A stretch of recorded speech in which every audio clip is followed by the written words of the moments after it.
Selamlar dostlar, ben Mahir. Bu videomuzda oyuna yeni başlayanlar için kabile seçimi hakkında istişare edeceğiz, öyle söyleyeyim. Ben bu kabile seçimi konusunu iki farklı başlıkta ele alıyorum. Bunlardan birincisi oyuna yeni başlayanlar, ikincisi zaten oyunu mevcut oynayanlar. Çünkü bu iki farklı grubun tercihleri farklı şekilde ilerliyor. Şimdi oyuna yeni başladıysanız benim önerim öncelikle 3 kabileli serverlardan birinde oynamak. Çünkü 5 kabilede olay daha da çeşitleniyor. Öğrenilmesi gereken kabile sayısı 2 tane daha artıyor. Yani siz daha temel seviyedekilere alışmadan diğerlerini de öğrenmeye çalışıyorsunuz. Bence mantıklı olan 3 kabileli server.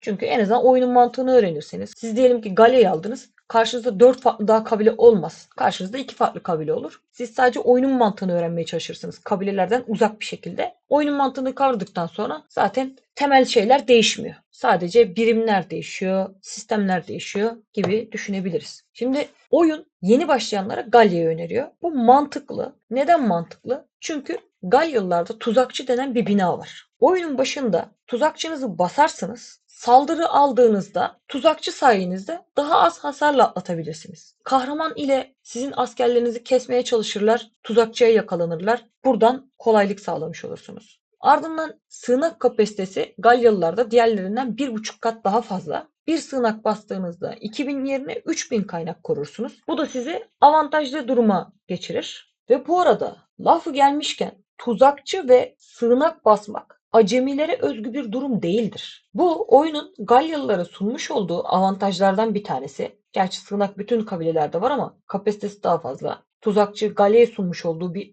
özellik, ekstra bir bina. Bunları kullanmak acemilik değildir. Bazı oyuncular mesela sığınak basmaktan imtina ediyor. Hani kaynak kaybediyor, yağma saldırısı oluyor. Bu oyun online bir oyun. 7/24 oynanan bir oyun. Hepimizin işi gücü var. Bu iş güç arasında belki sizin 2 saatlik, 3 saatlik, 4 saatlik, 5 saatlik bakamadığınız anlar olabilir. Bu çok normal. Ve rakip sizin bu anınızı kollayıp gelip sizin kaynaklarınızı alıyor. Ve bu vatandaş da sığınak ısrarla basmıyor. Neden? Şöyle bir algı var. Sığınak acemilerin basacağı bir binaymış gibi. Böyle bir durum söz konusu değil. Yani sığınak basmak mantıklıysa o an sizin o durumunuzda mantıkla karar vermek lazım. Sığınak pek tabii basılır. Niye basılmasın yani? Acemi işi değildir sığınak basmak. O oyunun sana vermiş olduğu bir özellik, gerektiğinde de kullanmak gerekiyor. Yani bu durumu böyle değerlendirmek lazım. Şimdi bu aradaki şeyi yaptıktan sonra Galya bu yüzden oyun tarafından önerilir zaten. Birçok kişi de Galya'yı bu yüzden önerir. Hani başlangıcı rahattır.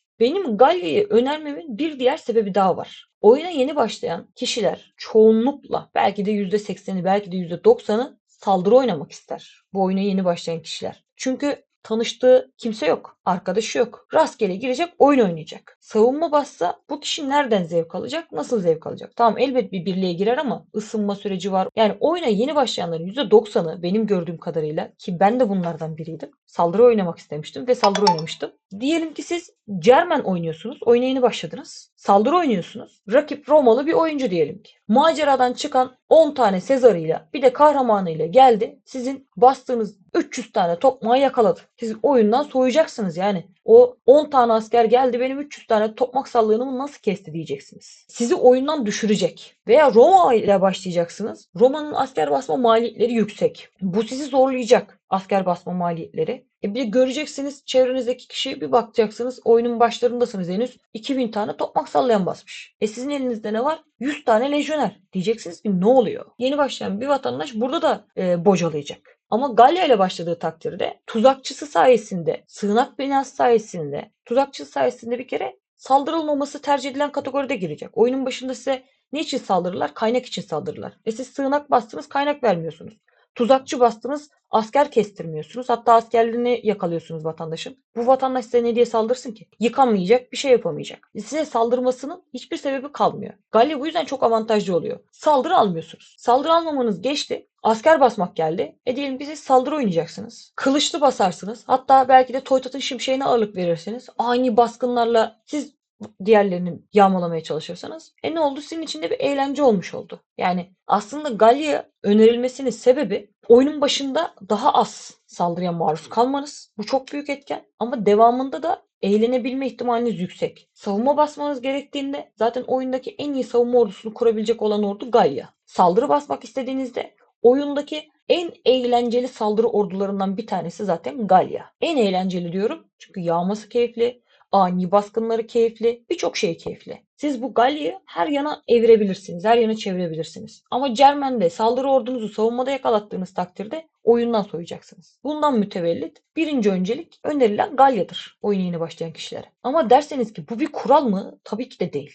Yani istediğiniz kabileden başlayabilirsiniz. Her birinin kendi kuralı, kendi düzeni var. Dedim ki Cermenler diye savunmada tokmaklarınızı yakalatırsanız gibisinden konuştum. Ama Cermenler oyundaki en iyi ikinci savunma ordusunu kuran birim. Çok da iyi bir birim. Paladin mızrak ordusu. Velhasıl kelam oynayabilirsiniz. Roma, özellikle Roma'nın avantajları çok güzel. Oyuna yeni başlayan kişiler genellikle pulusa ve diğer giderlere altın harcamak istemiyorlar. Çok normal. Oyunu daha yeni tanıyorlar. Yani hemen niye gidip altın harcayayım, şunu yapayım, bunu yapayım diye düşünsünler. Roma'da ne var? Aynı anda 2 tane inşaat var mesela. Hem köy içinden hem köy dışından birer tane inşaat yapabiliyorsunuz. Gelişimden geri kalmamış oluyorsunuz. Lafın özeti, neye gelmiş oluyor konu? Oyuna yeni başlayan biriyseniz başladığınız kabilenin avantajını bilip bu avantajı kullanmak gerekiyor. Galya ile başladıysanız tuzakçı sığınak. Bunu mutlaka yapmalısınız. Benim önerim. Roma ile başladıysanız aynı anda 2 inşaat. Yani gelişiminize ağırlık vermeniz lazım. İyice hızlanıp köylerinizi geliştirip ardından artık hangi yönlü askerle oynayacaksanız ona dönmeniz gerekiyor. Gibi gibi. Bunlara dikkat ettiğiniz takdirde bence çok da hangi kabileyle başlandığının önemi kalmıyor. Ama dediğim gibi Galya gerçekten savunmadaki artıları, oyun başındaki savunmadaki artıları, hatta sonradan da bunu devam ettirebilir, ön plana çıkıyor ve oyuncuyu oyunda tutmayı yarıyor. Aynen. Böyle doğru tabir olur sanırım. Ondan mütevellit durum bu şekilde. Eksik bir şey kaldı mı diye düşünüyorum. İnşallah kalmamıştır. Sürçülisan ettiysem affola. Sağlıcakla kalın efendim.